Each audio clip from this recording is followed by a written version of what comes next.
Hello YouTube, this is Dakota from Bowtied, and today we've got a brand new installment of This Week in EDM where we go over songs that came out, well, this week in EDM. As always, there's a Spotify link down below for all the songs for easy access listening.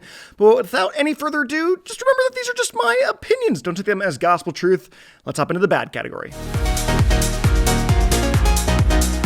We've got Oliver Heldens and Armin van Buuren featuring Sam Harper with Freedom. This is commercial slop in the form of slap house that will just never hit for me. The lyrics are stupid, the beat is basic, and the song is yet another really short track at just over 2 minutes. Nothing worth it here at all for me.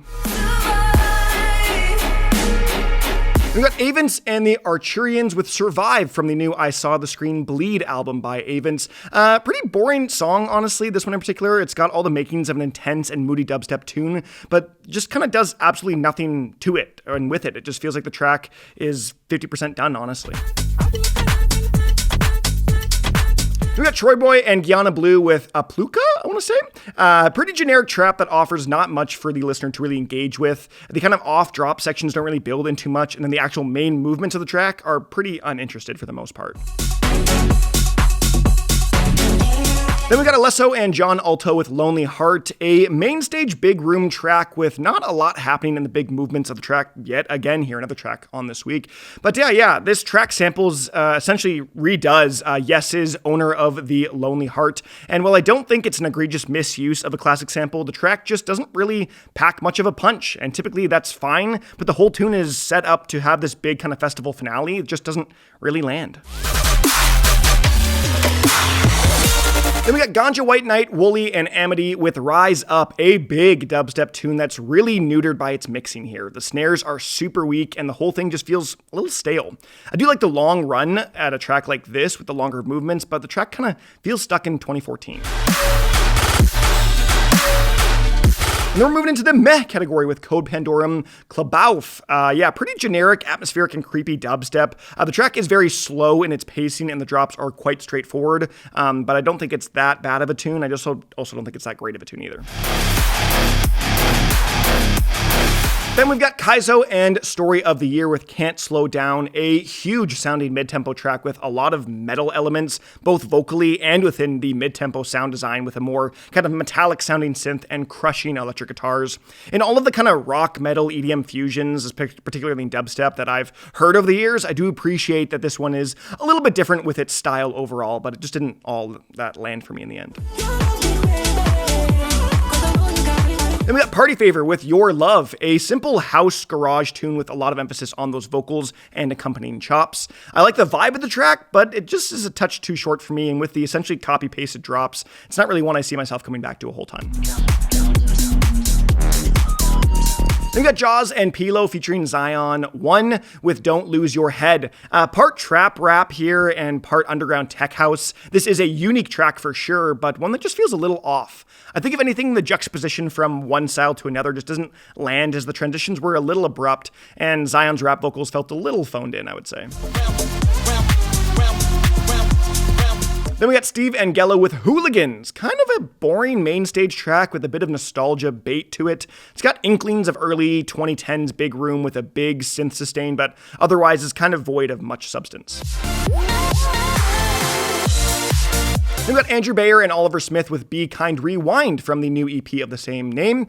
This track in particular is not nearly as exciting as the other singles have been. In fact, this kind of sounds a little boring. It's like generic progressive house, and to me that is kind of, I don't know, just feels not as creative as the other singles that were on this EP. So if you want a better representation of this EP, go check out some of the other singles. I just felt like this one was a bit of a commercial track that just didn't land a whole ton. Then we got Disclosure with Arachnids. Disclosure exploring a very new territory of sound here with this new two-step song that certainly hits an itch and a niche that Disclosure hadn't really done before. But that being said, I didn't really resonate with this new tune. Maybe two-step just isn't for me, but this tune feels like it's kind of pulled in different directions. At some points, it's trying to imitate the like wonky G. Jones sound, and other times the more atmospheric, more full sound of Rufus Du Sol, and didn't really commit one way or another. Maybe it'll grow on me, but for now, I'm kind of just not really gelling with it. We got Waterflame, Teminite, and Boom Kitty with Slash, a big triple Halloween collab for these three, which resulted in a pretty underwhelming track for me personally here. The track has a lot of energy and constantly moving forward, but other than that, it's kind of tempo and Halloween-esque piano licks just didn't really land and didn't really find much to latch onto. Then we got Auden, Fred V, and Oaks with Cold, a very serviceable liquid drum and bass tune with heavy emphasis on the vocal chops as the lead melody. Otherwise, it's a fairly standard drum and bass tune that plays things pretty safe, all things considered. Then we got Drinks on Me with Hell, a bit of an oddball track at only 2 minutes in length, and only 30 seconds of the song has a real kind of core sound or drop to it. Otherwise, it's a very dense garage tune with deep synth sustains that add to that kind of Hell vibe that kind of counters the previous Heaven release and this kind of AB Heaven Hell sided release here. Otherwise, the track didn't really offer a whole ton, and I kind of wished they explored the atmosphere a little bit more on this one. Then we got Sullivan King and Nightmare featuring Grabbits with Lean Onto Me. Very much underwhelmed by this whole track, considering the huge names on this thing. More than anything, I think this track just kind of lacks a core identity. Nothing really unique or memorable about it one way or another, good or really bad. I think it's a fine track, but just kind of runs up against the way too many cliches of the intense dubstep sound that Nightmare and especially Sullivan King have done time and time again. Then we got Nitro Fun with PC Destroyer. Quite the unique track by sound design standards here, adding layers of 8-bit sounds, heavy compression, and even some more laid-back reserved Bridum elements at the end. It's a neat tune from Nitro Fun in terms of creativity, but another track that I don't really see myself revisiting a whole ton in the future. And then jumping into the good category, we've got Son Holo featuring Daniel, Allan, and Evalyn with It's All Happening Here from the new What Is Life EP. The whole EP has this kind of bright and light electropop feeling to it that is very reminiscent of Son Holo's latest album. But the track in particular here is another one of those kind of tracks with a soft trap beat, present electric guitar, and very vocal-focused mixing. It's not the most exciting song from the EP and or Son Holo's discography, but it is pretty nice. We got Sully and Peekaboo with Ear Candy. I think this track has a very fitting title in Ear Candy, as it doesn't really do a whole ton in terms of offering a ton of tonal variety, but what it does offer is a sweet little treat. Backed by some Arabic kind of chanting of sorts and dense lead lines, it's a very Peekaboo style track in its sound design and flavor.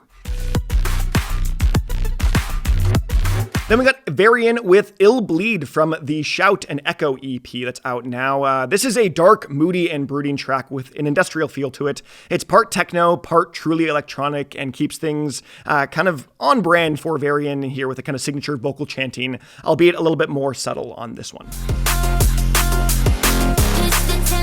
And we got Sub Focus featuring KDB with Push the Tempo, another high-quality drum and bass tune from Sub Focus with a heavy emphasis on KDB's vocals for a clean mix with a simplistic lead melody. I do think it leans a little bit more into forgettable territory other than memorable, but I still think it's a nice tune, just plays it a little too safe. Then we got Zomboy and Eddie with Dead from the new Dead Man Walking Part 2 EP. Zomboy feels like a constant and leading force in the bro step space right now, and he's constantly showcasing why. This track in particular isn't the second coming of Christ, but it's still a great track with longer movements, and Eddie plays a fantastic supporting role here. Then we got Knock2 featuring Sophia Gripari with Hold My Hand, a more melodic and less intense new track from Knock2 here, with all the kind of same song structures of his former tracks, just without the kind of crushing bass line and drum kit. It's a unique song that plays well off the rest of his discography, but is far from the most exciting work of his for sure. We've got Haywire and Molly Moore with Use This Love. New disco has never really been out of reach for Haywire, but it's almost strange to have gotten it kind of straight up. Instead of using the genre a splash at a time, this is pure disco through and through, and new disco in particular. But with all that being said, it's fairly underwhelming for Haywire standards. Molly's vocals are fine, but as the dominating layer in the mix, I expected a little bit more flair from her, maybe. Otherwise, Haywire's production and soloing is a little more reserved as well on this new tune. Then we got Pluko and DeVault with Sleep No More, a more classic sounding techno track with this one that really makes me miss the simpler days of the genre before it was so oversaturated the way it is now. But these two really come out swinging on a collab that feels pretty unique for both of these guys. I really just want more techno like this than anything. Move away, Anima. I want more of this. Then we got OK and Chime with Soul. As someone that's listened to both entire discographies of these artists, this is a brilliant collab that really complements each other's own sound. It's a fun track with lots of playful melodies that just gives and gives and gives, and I really enjoyed it. Then we got Rival and KC with Overstimulated, one of my favorite Rival tunes as of late. It packs a nice punch, and I really like the vocal cadence of KC here. There is a realness to this track that makes it feel like it's quite mature in the grand scheme of EDM in terms of its sound design and lyricism. Then we got Just a Gent featuring Georgie Winchester with Senseless. I love Georgie's vocal delivery on this track with her light and airy, almost out of breath vocal delivery that's quite sweet and innocent in a way to match the narrative of the track. And on the production side of things, this is a very typical Just a Gent tune with a chilled tone and stuttering synths, just a really fun track. Then we got Elderbrook and Vintage Culture with Run from the new Another Touch LP out now by Elderbrook. This is an atmospheric deep house tune with a bit of an indie vibe to it. It's got this kind of constant deep kick that works well in juxtaposition to the high vocal range that is sung here. It reminds me a lot of an Odessa style track. Then we got Montel, 2099, Memba, and Evan Gaia with Body Heat. Montel has been on a tear as of late with the strong hybrid trap production, and in particular bringing on features that really complement his sound right now. I adore the wall of sound fakeouts and how crazy I would go. If I heard this thing live, I would absolutely lose my mind. It's a great tune from a trio of some of the best trap artists out there right now. And then we got Dactyl with Sun Doesn't Shine. Dactyl always providing some of the most colorful and creative tunes in the scene. This time it is with a kind of light, more straightforward, 4 on the floor kind of house beat, but backs it up with that heavy, kind of nasty guitar soloing and very intentional sound design all throughout. Everything here is very clearly cared for and has real purpose to it. We got Psytrance Mafia with Breathe Underwater, the seemingly debut track from Psytrance Mafia, who is made up of the collaboration of Infected Mushroom and Blastoise. I've never really been over the moon about Psytrance tracks in particular, but this is pretty great. I love how much is kind of going on all at once, like the subtle kind of marimba-like sounds in the first drop to that iconic Infected Mushroom synths on the second, and it's all kind of mixed up with 100 other things happening all at once, yet it's all so polished. And finally, my number one track of the week is A Cloudy Sky with Spill. If A Cloudy Sky had a typical song structure, this song is that to a T. A long intro, long build, one singular extended movement with a final come down at the end with a simple guitar and fading vocals. I guess don't fix what isn't broken, I guess at this point. This is just another solid tune from A Cloudy Sky that is just so great. But that's been This Week in EDM. Let me know what you guys think of any and all songs in the comment section below. Love to hear what you have to say. But other than that, I'm Dakota from Bowtied Media, and I'll see you guys in another video.